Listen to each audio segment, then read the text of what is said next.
and gentlemen, this is Blessed Joel alongside Diana. Let's all be peacemakers to wipe away domestic violence, which is becoming so rampant in our family,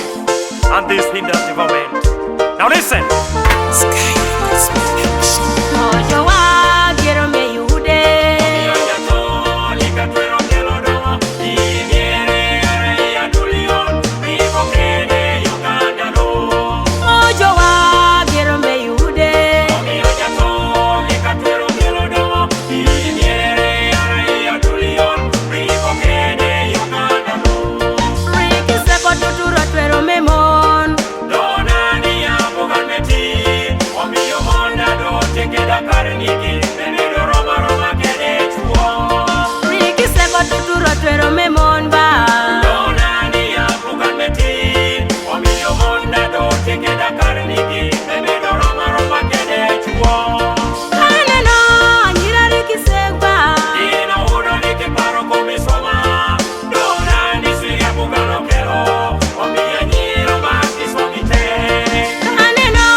Nyira otinyo chwaono gisukulu kagisomo gibino konyowa kede kopa mema kodongo